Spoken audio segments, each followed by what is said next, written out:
across the UK on DAB, online and on your smart speaker. This is Times Radio.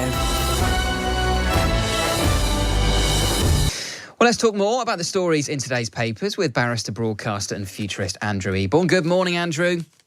Good morning, James. How are you doing? I'm very well, thank you. Let's begin, once again, it seems, with the post office scandal. It's a story that won't go away at the moment. I mean, you are a lawyer, of course, Andrew. From a legal perspective, where do you think we are at the moment? Because there seems to be a row as to whether the government can just quash these convictions.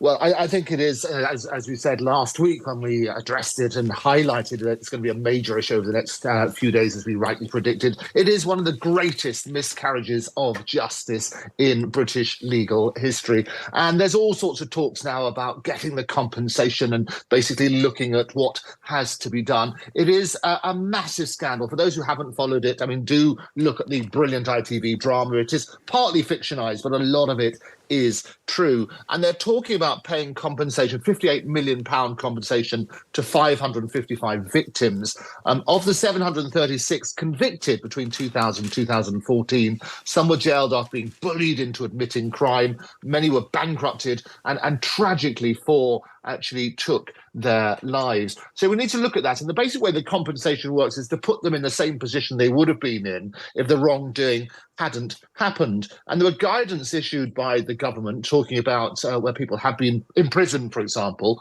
the compensation for the impact of the wrongful conviction on an individual. And that would include damages to their reputation or their physical or mental health, loss of freedom and inconvenience.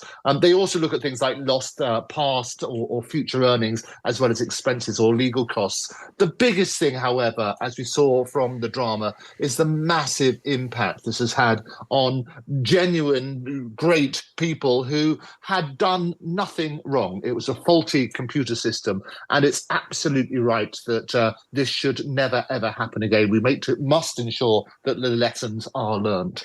Do you have any idea, Andrew, what kind of compensation figure these people are going to end up with? I mean, I think the Post Office has already said that for people who've had their convictions overturned, they'll get at least £600,000, which is a lot of money. But as you say, when you consider the impact on people's lives, and there are people who've lost their lives over this and have waited years for justice to be done, people have been sent to prison, wrongfully convicted, etc., you know, £600,000 doesn't necessarily seem enough. But then can you even put a figure on what is appropriate?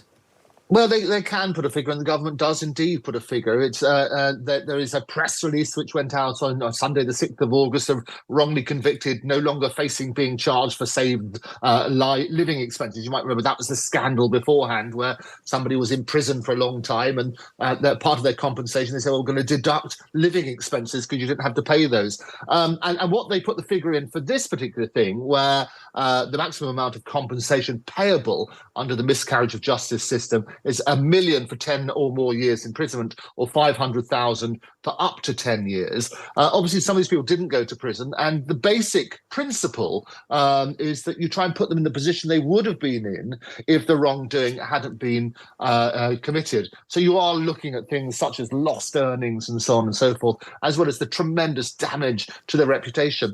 And you'll recall that post offices were the cornerstone of many communities, and to suffer the scandal and the torment of being accused of being a criminal when they weren't was absolutely appalling. What we need to do is to focus on speeding these compensation claims up, because a lot of people, dozens of people, have already died before the win. And the Justice for Sub-Postmasters Alliance, they've had a 25-year fight. And it was very good. If people haven't seen it, do check out the ITV's Mr. Bates versus the Post Office. It's pretty true to form. And I was checking even Mr. Zahawi, who was played himself in the dramatisation. Yes, he did. Extraordinary. I went back and I watched. So I would urge people to do this, because I sort of underestimated him. I thought, my goodness, he's just playing up to be a particular tough character. I actually looked at him. The research I do for your brilliant programme, James, I went back to the Post Office Horizon scandal, the Select Committee hearing on the 3rd of February 2015, and you can see the exact dialogue that happened where Nadim Zahawi, he was exactly like that. There's a bit of dramatization, though, and what ITV drama combines one of the two characters, Ron Warburton and Ian Henderson, into one composite character, which is Bob Rutherford. And he's not a real character, as far as we can see. So there's a little bit of fictitious and going on there. But Bob Rutherford is played by the brilliant Ian Hart, who you will remember played Voldemort in Harry Potter and the Philosopher's Stone. So there you go, a little bit of information on that sort of side as well. But that's how it's worked. It is a brilliant series. It's highlighted this major tragedy, is what I would call it. Yeah. And let's hope the conversation is played out very soon. And I think it is interesting, actually, if you look at the viewing figures, I think something like 3.5 million people watched the first episode of Mr. Bates versus the Post Office on New Year's Day. Since then, 8 million people have now watched it on ITVX, the streaming platform. So all the time, more people are watching it. And just from conversations with colleagues and with friends and with family, people are saying, I finally caught up on it. Isn't it shocking? Isn't it awful? And so that almost explains, in a way, why the outrage is growing and why this story isn't going away. Because every day, more and more people are catching up with the drama, realising the full scale of it, getting outraged. So I have a feeling that we're going to see this on the front pages for several days to come at least, Andrew. Absolutely. Different story. Interesting comment piece from Katie Balls in The Times this morning. Countdown is on for a TikTok election tussle.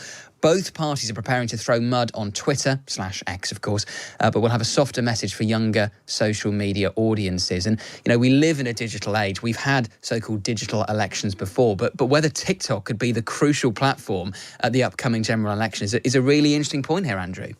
Oh, it's totally interesting. And this is what they say. Does your local MP hate puppies? If you're a regular Facebook user, then you already may know the answer. And what's going to happen is these social media platforms are going to be used more and more for throwing mud.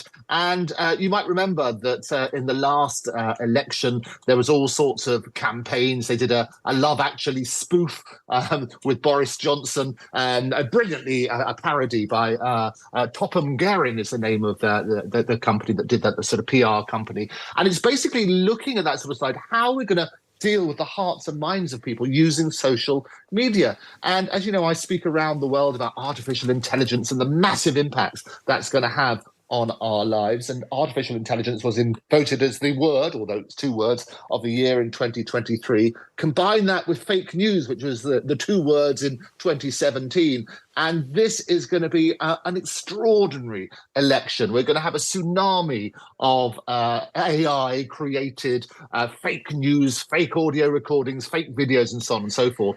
And in fact, the National Cyber Security Centre, part of GCHQ, they pointed out the rise of artificial intelligence and the evolving geopolitical landscape are going to be significant areas of risk in the UK electoral process. So expect lots of that sort of stuff. As I mentioned to you last time, the Slovakian election, which took place, was probably the first one swung by deep fakes. And there was a pro-Kremlin populist won power in Slovakia, basically recording surface, does that sound familiar, of liberals apparently planning to rig the vote.